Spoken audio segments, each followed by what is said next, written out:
Wybierasz rodzaj i kolor dachu? Sprawdź obowiązujące wytyczne. Budowa domu to jedna z najważniejszych inwestycji w życiu. Właśnie dlatego kluczowe jest, aby każdy element nieruchomości był nie tylko solidny, ale i estetyczny, ale także zgodny z obowiązującym prawem. Wbrew pozorom, decyzja dotycząca rodzaju i koloru dachu nie należy tylko i wyłącznie do właściciela domu. Przekonaj się, jakie wytyczne obowiązują w tym zakresie. Plan zagospodarowania przestrzennego, a kolor i rodzaj dachu. Mogłoby się wydawać, że inwestor ma pełną swobodę w kwestiach, które bezpośrednio dotyczą jego nieruchomości. Jednak nic bardziej mylnego. Miejscowe przepisy mogą regulować chociażby dopuszczalną wysokość budynku czy kolor pokrycia dachowego. Gdzie szukać informacji o obowiązujących kryteriach? Przede wszystkim w miejscowym planie zagospodarowania przestrzennego. Czym właściwie jest MPZP?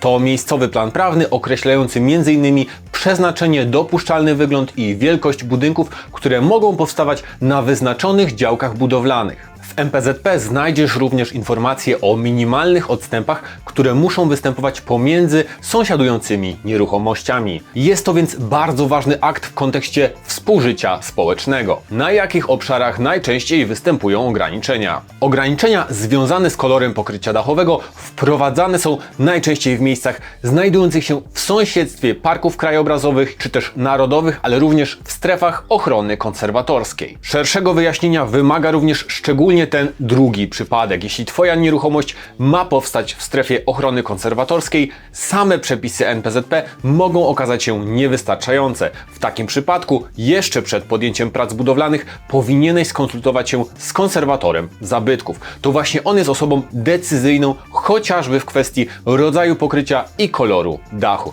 Wytyczne konserwatora mogą być dość ogólne, np. ciemnozielona barwa dachu lub bardziej szczegółowe, np. dachówki o płaskim profilu i matowym wykończeniu. Wszystko zależy od obszaru objętego ochroną i konserwatora zabytków, który jest do niego przypisany. Gdzie szukać wytycznych dotyczących rodzaju i koloru dachu?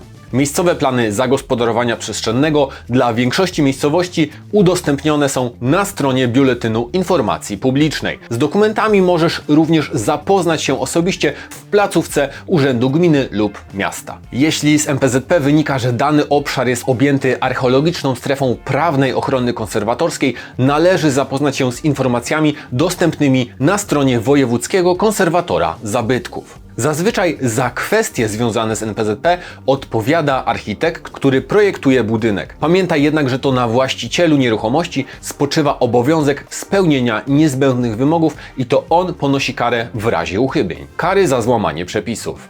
Nawet jeżeli darzysz pełnym zaufaniem architekta, z którym podjąłeś współpracę, lepiej dmuchać na zimne. Dlatego zapoznanie się z miejscowym planem zagospodarowania przestrzennego, a w razie potrzeby zasięgnięcia opinii konserwatora zabytków może uchronić Cię przed przykrymi konsekwencjami. Co grozi za złamanie przepisów? Jest to m.in. kara finansowa, odpowiedzialność karna, nakaz wstrzymania robót budowlanych, nakaz rozbiórki nieruchomości, nakaz nadania budynkowi stanu zgodnego z obowiązującymi przepisami. Co prawda za pomalowanie dachu na niewłaściwy kolor nie grozi nakaz rozbiórki domu, ale nakaz przemalowania lub dotkliwa kara finansowa już owszem. Właśnie dlatego znajomość prawa jest tak ważna na każdym etapie budowania nieruchomości. Szukasz estetycznych blachodachówek najwyższej jakości?